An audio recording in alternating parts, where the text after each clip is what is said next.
수험생분들 2023년 수능 보시느라 정말 너무 고생하셨습니다. 긴긴 수험생 기간 동안 학업에 결실을 맺기 위해서 최선을 다하신 분들, 결과보다도 그 과정에 박수를 보냅니다. 공부만 하느라고 다른 것들은 별로 신경을 잘 쓰지 못했을 것 같은데요. 그래서 말인데, 우리 수능러 분들 겨울 지나면 설레는 대학생 첫 학기가 되잖아요. 피부 관리 미리미리 해서 좀 더 깔끔한 인상을 갖고 싶은 건 당연지사라는 생각이 듭니다. 오늘 추천할 시술들은 피부과 원장인 제가 과거로 수험생으로 돌아간다면 수능 끝나고 어떤 시술을 받으면 좋을까라는 생각으로 추려보았는데요. 수능을 마친 사회초년생이라는 현실적인 기준을 고려해서 선택을 했고요. 첫 번째는 일단 가성비가 좋아야 되고, 그리고 두 번째는 아무래도 첫 시술이니까 통증이 부담스럽지 않을 것, 그리고 마지막으로는 부작용이 없을 것, 이런 기준으로 선정을 해봤는데요. 그럼 피부과 원장이 추천하는 수능 끝나고 받으면 좋은 가성비 피부과 시술 바로 시작해 볼게요. 첫 번째는 아콜레이드 레이저입니다. 아콜레이드는 잡티 레이저로 독일에서 온 장비로 정말 유명한 장비인데요. 잡티만 걷어내도 어린 느낌이 줄면서 더 성숙해 보이면서도 피부가 하얗게 깔끔해 보이는 획기적인 치료라는 생각이 듭니다. 잡티 말고도 피부 전체적인 톤을 맑게 해주는 효과도 있고, 효과가 매우 드라마틱하고 빠르기 때문에 순식간에 예뻐짐이 필요하다고 생각하시면 강추입니다. 비용은 20만 원대 생각하시면 되고요. 부작용도 거의 발생하지 않아서 피부 관리에 서툰 우리 친구들이 받아도 안전한 치료 방법이니 걱정은 안 하셔도 될 것 같습니다. 두 번째는 보톡스 시술입니다. 보톡스는 비용도 저렴하고 부작용이 적고 효과가 정말 최고죠. 가성비 시술에 절대 빠지지 않는 시술입니다. 보톡스는 처음 맞아보신다고 하면 열의 아홉은 정말 유레카를 외치는 시술입니다. 보톡스는 피부 어디든 근육이 있는 부위에 놓을 수 있는데요. 가장 극적인 효과를 보는 부위는 사각턱 보톡스와 입꼬리 보톡스입니다. 사각턱 보톡스는 연예인 분들 중 박경님이나 전현무 분의 턱이 원래는 매우 큰 사각턱이었거든요. 수술이 아닌 시술만으로도 하관 부분이 날렵해지고 슬림해져서 얼굴이 샤프해 보이며 작아 보일 수 있어서 추천드립니다.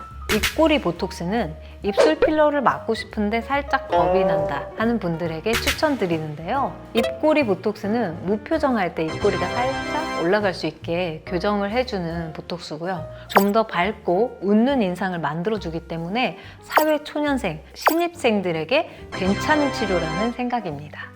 세 번째는 여드름 흉터 관리입니다. 수능 끝나고 나서 순간적으로 우리 수험생분들이 여드름 치료에 정말 많이 받으시는데요. 그 중에서 비중이 높은 것 중 하나가 바로 여드름 흉터 치료라고 할 수 있겠는데요.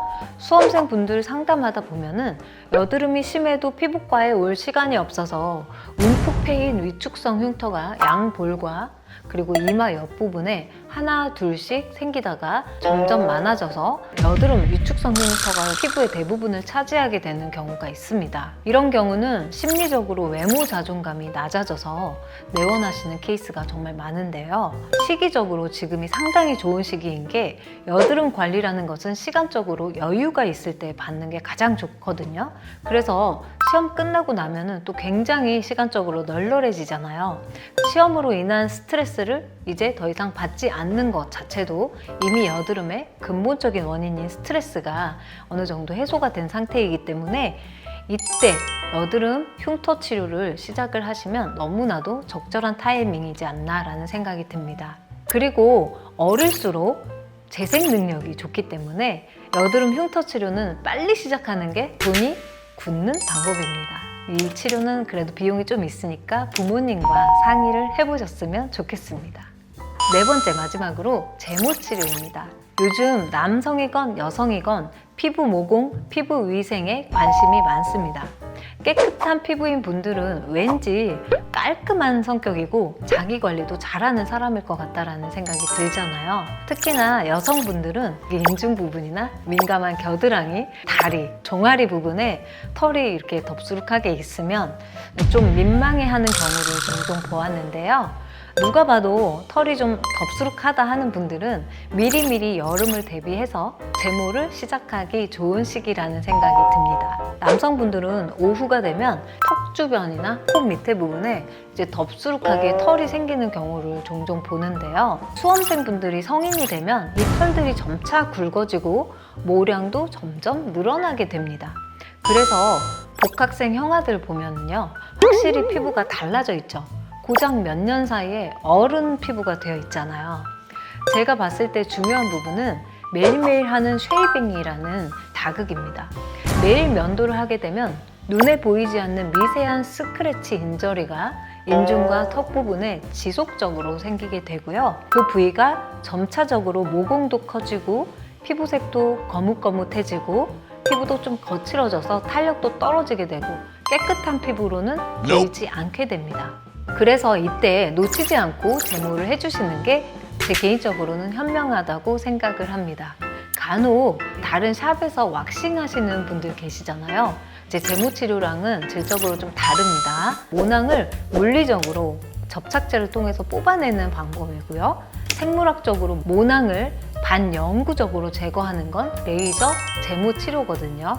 그래서 질적으로 차이가 있고 피부 자극에 있어서도 어리고 약한 피부에 물리적 자극을 줘서 왁싱을 하고 나서 착색이 되거나 색소 침착이 와서 흉터가 생길 수 있기 때문에 반드시 병원에서 경험 많은 원장님께 레이저 제모를 받으시는 것을 추천드립니다. 자, 지금까지 수능 끝나고 받으면 좋을 가성비 피부과 시술 4가지에 대해서 알아봤는데요. 다음 방송도 유익한 내용으로 찾아오겠습니다.